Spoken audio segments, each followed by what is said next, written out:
Any food that is in here is actually not made for American girls because American Girl is much smaller. These foods are much bigger. For example, this can is about this size, but it is still playful. There are lots of things here to eat, and sometimes the dolls can use it, but these are bigger foods that I won't show only because they're much bigger, not necessarily for the girls, so I'm going to keep this to the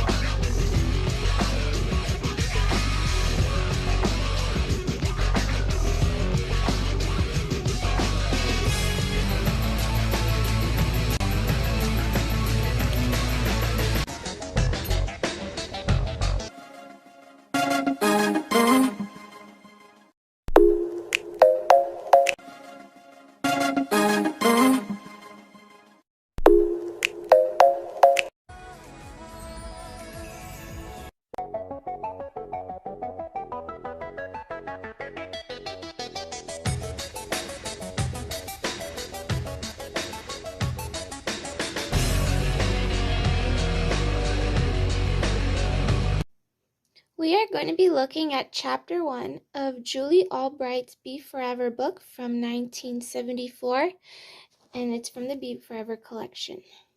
As you could tell, I had lots of fun making my own notes. You could turn your novel also into part notebook where you write your notes so that later, whenever you reopen it, you know exactly what happens and it's easier to remember the story.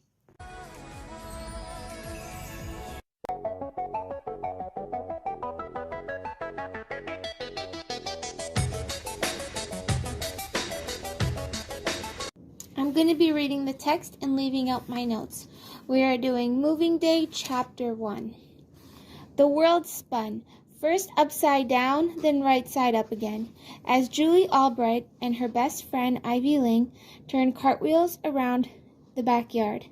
"Watch me do a backflip," called Ivy. She leaned back, stretching her neck like a tree bending in the wind. Soon her shiny black ponytail bounced upside down as she twirled through the air, landing perfectly on 2 feet. "I always fall flat on my face," said Julie. "I'll never be as good as you, no matter how hard I practice." She sighed. "I'm sure going to miss doing gymnastics with you after school every day." "I'm going to miss playing basketball in your driveway," said Ivy, "even though you always beat me." Julie stuck out her lower lip and made exaggerated sad face. Both girls fell down laughing. Then they stretched out on the grass, folding their hands behind their heads and gazing dreamily at the clear blue sky, a perfect September day. "Hey, look," said Julie, pointing to an airplane high up in the sky. "Maybe that's my dad." "Hi, Dad," the 2 girls whooped and yelled and waved. Mr. Albright was a pilot. Julie always waved at every airplane she saw, imagining it might be her dad flying to some exotic, far-off country. "What are you going to miss most?" Julie asked. "Walking to school together and sitting behind you in class," said Ivy. "Passing notes and braiding your hair with the teachers not looking." Julie had long, straight blonde hair, and Ivy could make a teeny tiny braid down on one side in seconds. "Who am I going to be lunch buddies with?" said Julie. "You're the only friend in the world who would trade me your Twinkie for a pickle." "Julie," Mom called from the back porch as she took down hanging geraniums, "time to get a move on. The van will be here in half an hour." Julie and Ivy turned cartwheels all the way to the back steps. "I guess I better get going," said Ivy.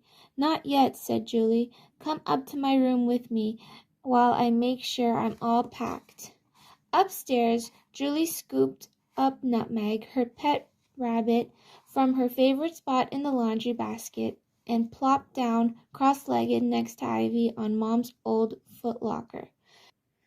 It was covered with travel stickers of Big Ben, London Bridge, and the Eiffel Tower. Ivy stroked Nutmeg's velvet brown fur while Julie scratched her pet behind her floppy lob ears. Nutmeg snuffled softly and her sleepy eyes started to close.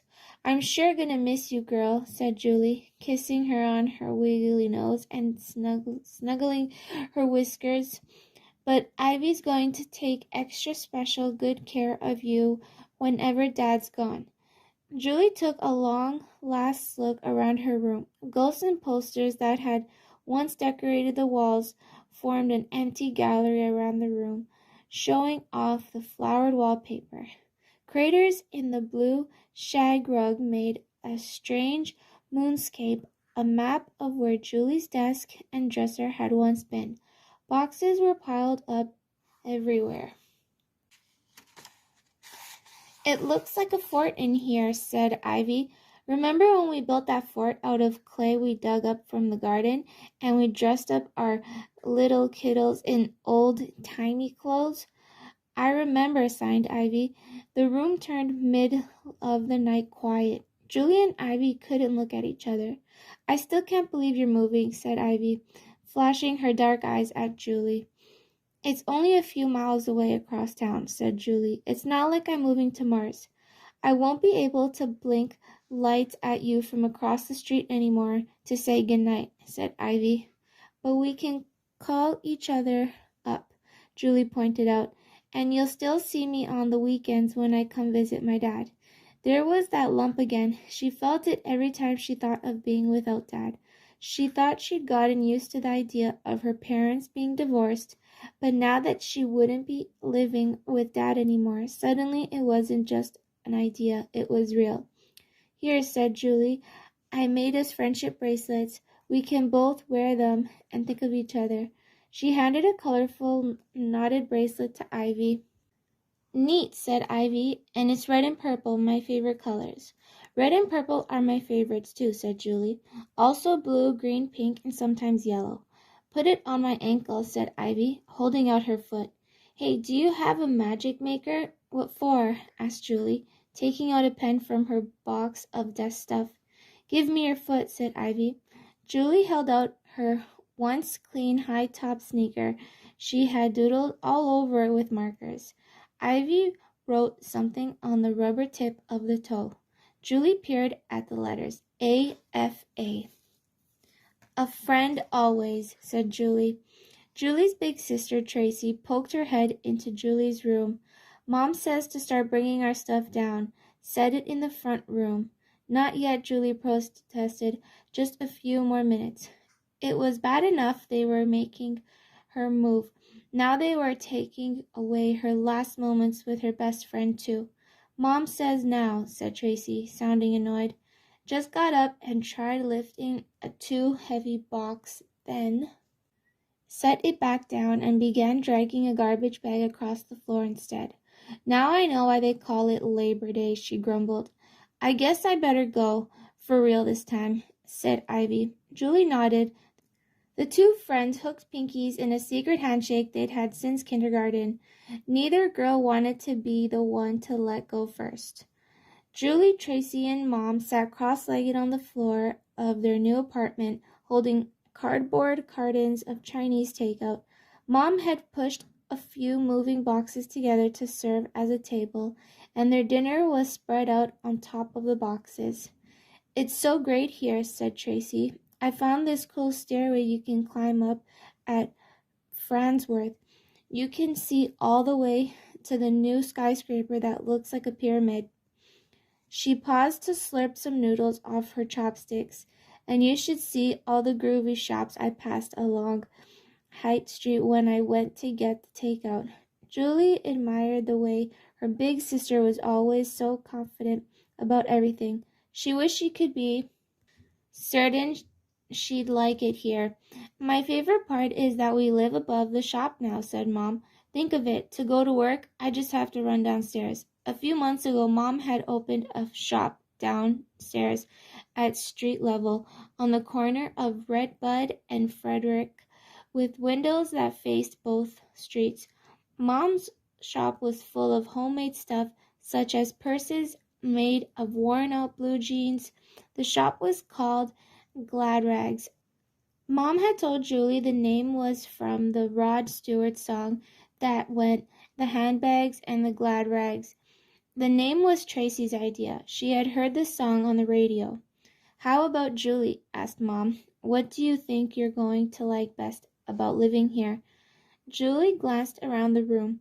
Tiny rainbows of color danced across the empty walls, flashing from the prints Mom had hung in the front window. Well, I especially like the dining table, Julie decided, pointing to the boxes that were eaten on. Mom and Tracy laughed. The real dining table isn't put back together yet, said Mom. I couldn't find the screwdriver. Couldn't find the hairbrush either, huh, Mom? Have you looked in the mirror lately? Asked Tracy. To Julie, her 15-year-old sister was a teenage hair freak. Tracy actually used orange juice cans for curlers to straighten her hair. Julie looked over at her mom's tumbling brown hair, held it in a saggy bun with a pair of her hair sticks. Tracy's right, Mom. You should see. You have a big giant hair bump. More like a camel hump, said Tracy. The two girls leaned back, laughing. Hey, what can I say? Asked Mom. It's hard to look like Miss America on moving day. Mom's bangle bracelets jingled as she tried to pin her hair back. The doorbell rang, and Tracy ran to answer it. Mom, it's some guy, she announced. Julie looked up from the kitchen chow mein. Standing in the doorway was a curious-looking man. He had a bushy red beard and wiry red hair, and he wore a patched green army jacket and a baseball cap. Hank, said Mom, standing up. Come on in, girls. This is Hank, a friend from neighborhood. He was my first customer the day I opened the shop. Far out, said Tracy. Hank, these are my girls, Tracy and Julie. I've heard a lot about you from your mom, said Hank. Here, he held out a plate covered with foil. I made some of my famous zucchini to welcome you to the neighborhood. Yum, said Julie and Tracy, peering under the aluminum foil. Thanks, said Mom. Can't wait to taste it. Can you stay for some tea? No, I'm on my way to a big meeting about the vet center, but thank you. He handed Mom the foil-covered plate, tipped his cap at Tracy and Julie, and left. That was so nice of him, said Tracy. Mom nodded. Hank's a good egg. She set the plate on the kitchen counter. Now, where were we? Let's get this footlocker into your room, Julie. You're going to help me fix up my room, right? Julie asked. Of course, honey. I need curtains, said Julie, and a lampshade for my light. You can make curtains, said Mom, and decorate a lampshade. Hey, how would you like one of those fuzzy rugs in the shape of a foot? Perfect, said Julie, helping Mom clear away the leftovers. I volunteered to wash the dishes tonight, said Tracy. There aren't any dishes, said Julie. We ate out of the boxes. Exactly, Tracy grinned. She pretended to practice tennis against the living room wall with a fake racket. First her forearm, then her backhand. Did you guys know that back in the olden days, before they even had rackets, people used to play tennis with their hands? I had no idea, said Mom. I just can't wait for school. I'm going out for the tennis team. Maybe debate too, but definitely tennis. Tracy chattered on. Someday I want to go to France, the French Open. What's that? Julie asked. It's only a world-famous tennis match. Chrissy Everett won the Grand Slam there for the last 2 years in a row. My sister's a hair freak and a tennis freak, Julie announced. Tracy pretended to lob the ball right at her sister. 15 love, said Tracy. I don't see how I'm going to start a new school this week, Julie said when Mom came to tuck her in. I don't even know where a pencil is, or my binder, or anything. What if I have left some of the stuff I need at Dad's? What if I get lost trying to find my classroom? What if nobody talks to me and I can't find a friend? Honey, I know this is all new, and it's not going to be easy at first, Mom said, sitting down beside Julie on the bed. But I'll take you the first day and meet your teacher and make sure you know your way around. And how could the other kids not like you? Mom reached to hug her. Julie squirmed away. You don't understand. You know, when I was your age, Grandpa moved us to France for a year. I could barely speak French, and I was so sure nobody would ever like me. What happened? Julie asked. Well, there was this one girl in my class. She kept trying to tell me my dress was pretty, but I thought that robe est belle meant she wanted me to rob a belle. I finally figured out what she was saying, and we had a good laugh. Eventually, we became best friends. I never knew you lived in France, said Julie. So those stickers on your old footlocker are real. You saw the Eiffel Tower in person. Sure did, said Mom. Look, I know starting over in a new place is scary. It's scary for me too, starting a new business. But sometimes you just have to trust in yourself and take a chance. Mom kissed Julie on the top of her forehead and turned out the light. The next time we get around to opening up more Be Forever books, we're going to get around to chapter 2 and go from there.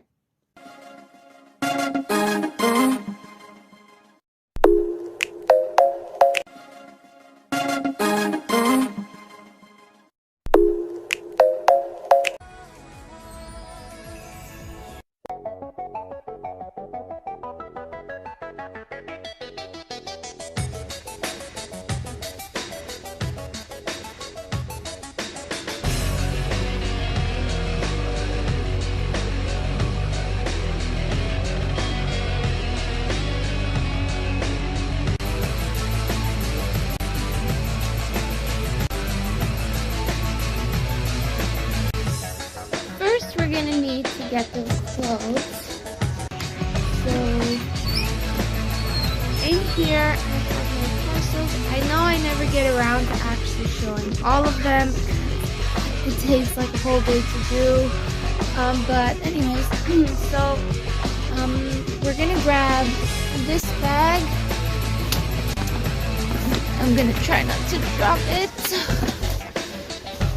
That bag, and because we're doing the bitty babies, I will also like to use this one. There are some bitty baby things in there. So now that we've chosen the bags, I want to go ahead and get the dolls out.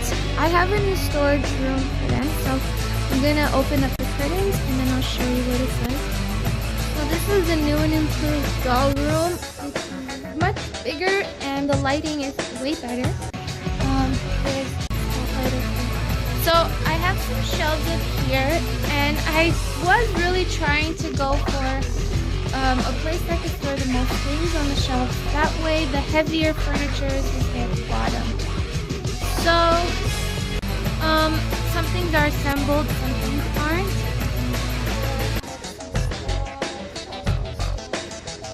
It's really on what fits on the shelf and what is not too heavy that I can stack on top of each other. These things that somehow managed to stand up.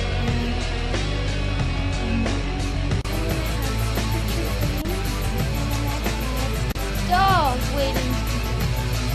I don't have every single thing here. I am in the process of building a doll room. I was thinking of either leaving all the furniture this way or assembling them to look like a little doll. All the accessories that I had shown a few episodes ago are in Ziploc bags, so I don't have them scattered everywhere. And the baby babies are also there. So yeah, now that we have the dolls and the bags, I might as well get them dressed. There are a lot of items of clothing there, so what I'm going to do is toss them on the ground like I usually do, choose a few pieces, and then dress them against there so that you can see what's years and years of collecting doll clothes, but they're not actually every item. Well, anyways, let's go ahead, start with the doll. I have here one of my dolls. She's gonna wear something athletic, and these flip-flops actually didn't come with it, but this outfit didn't actually come with shoes because it's a yoga outfit. So I added the flip-flops. So let's try. Corinne here is actually wearing all dark hair, and she's wearing a cheerleading outfit because she feels like being athletic, and it comes with another pair of underwears, but that is just so when she moves around you don't see her other underwears. So let's get her dressed in that. Here we have another doll. She's gonna put on airlines outfit. She feels like in the airplane collection, so she's gonna be the flight attendant. It has the blouse, skirt, the little scarf, belt, and slacks. Here we have another doll. She's gonna wear the street chic top. I think from my dolls. These cheerleading tights, and these new little boots, and this also.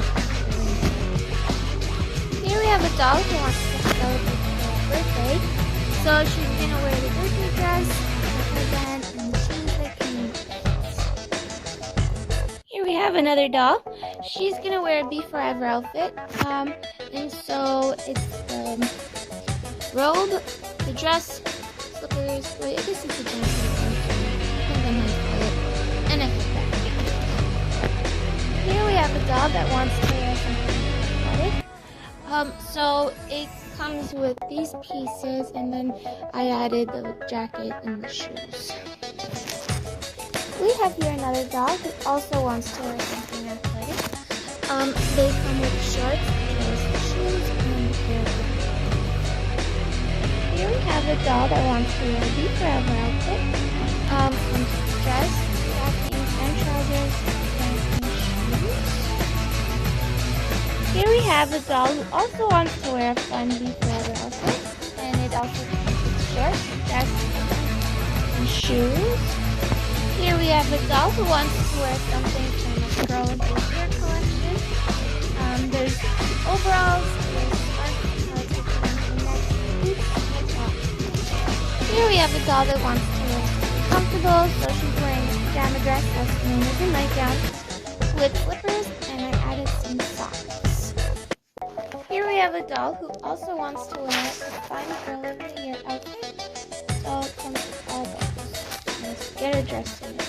And here we have my twin big babies who are going to be wearing very comfortable. So now we have the three dolls that are on this, and let's go ahead and take a look.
Though I think this world is a real nice place, but we think that it's a crime, that we should have many sisters that pick on us all the time.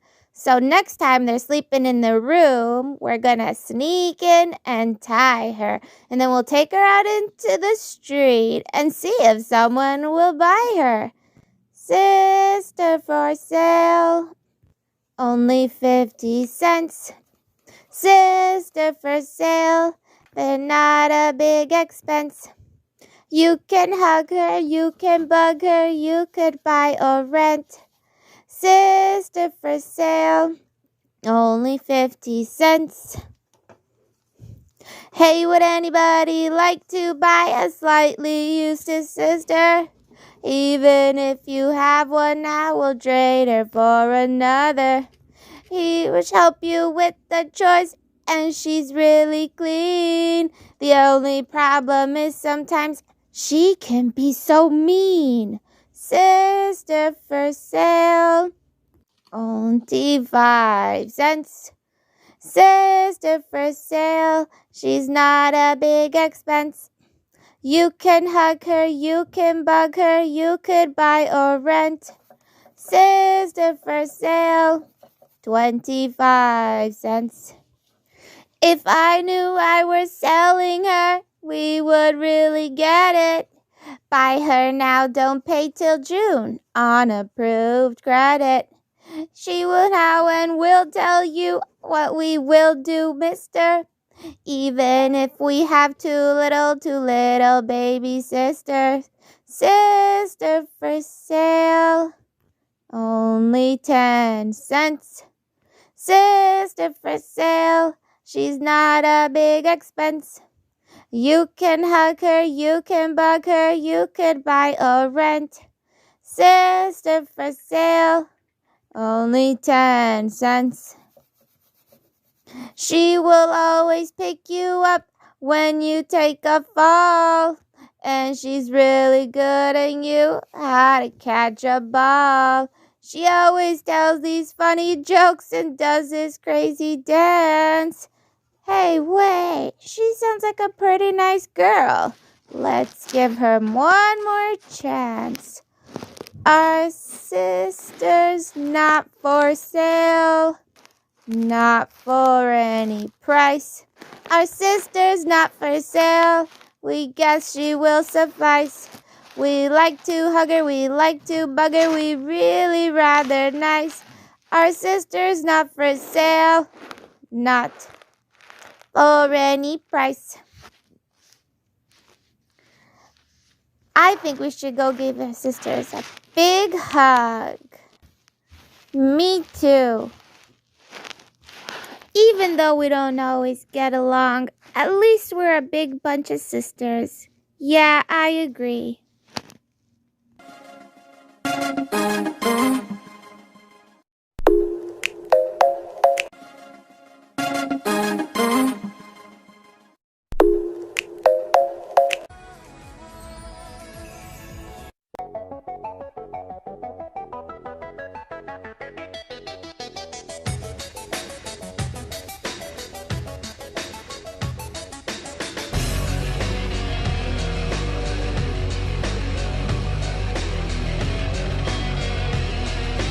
We are looking at American Girls Interstar University, A Girl's Best Friend.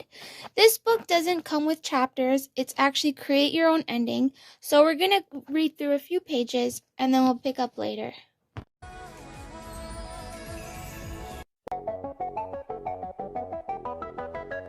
It's puppy time, you say, nudging your friend Isabel. You're on your way to Pet Palooza, a daycare center for animals. You and Isabel just graduated from a pet sitting course, so you can finally volunteer at the center. The manager of Pet Palooza leads you down the hall to find Amber, the head volunteer. She's in a sunny room surrounded by dogs of different shapes and sizes. Amber introduces you to the pups, who bound over all at once, leaping and yipping excitingly. Isabel pets a little Yorkie named Sugar. You're drawn to Pepper, a husky pup with sky blue eyes. He seems to have more energy than all the other dogs put together. As you walk around the room, Pepper chases after you. You toss a toy in the air, and he chases it. This is so fun.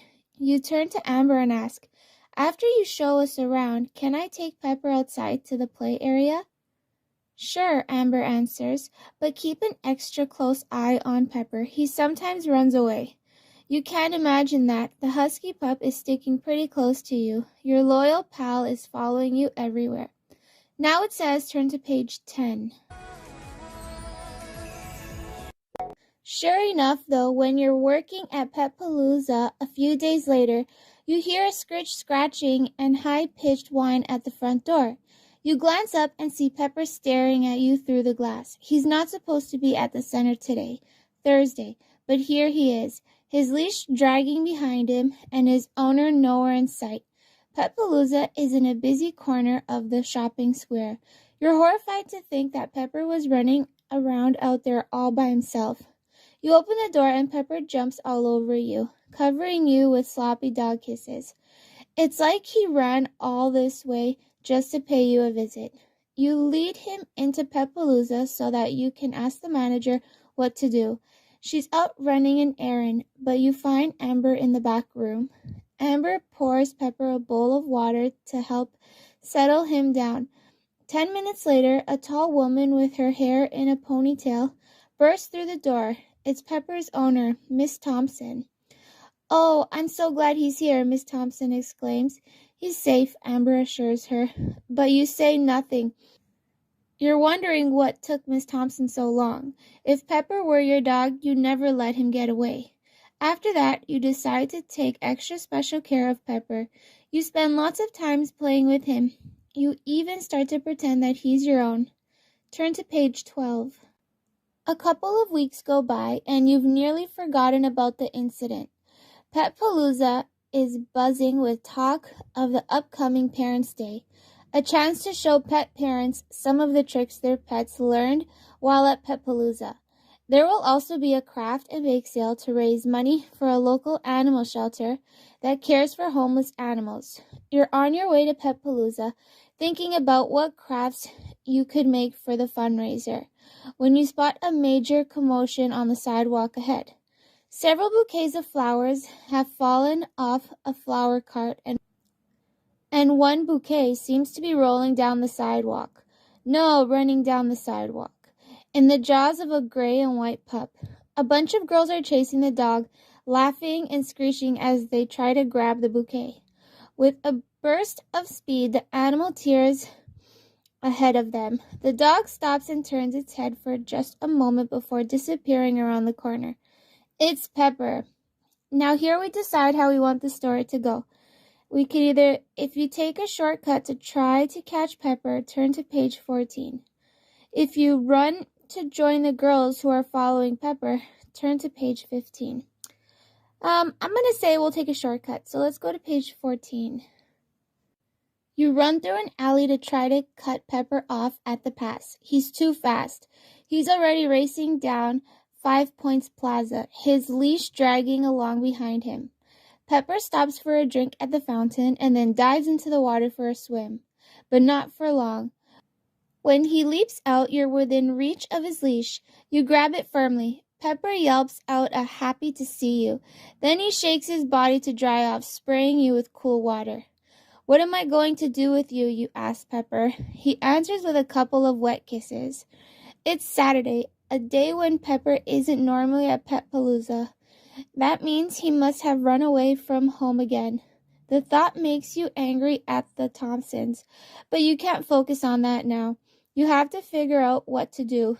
You don't know where the Thompsons live, but you could take Pepper to Petpalooza. You hesitate. Your clothes are wet. Plus, you're almost as close to your room at Bright Star House as you are to Petpalooza. Pepper is looking up at you with his bright blue, trusty eyes. We can continue the story again some other time, where we get to choose which one. So it could either be If you take Pepper back to your room so that you can change, turn to page 16. Or you lead Pepper straight to Pepalooza, turn to page 19. I'm going to choose 19. So here is where we can continue off some other time. As you hear the story, you can go ahead and make your own story also in your notebook.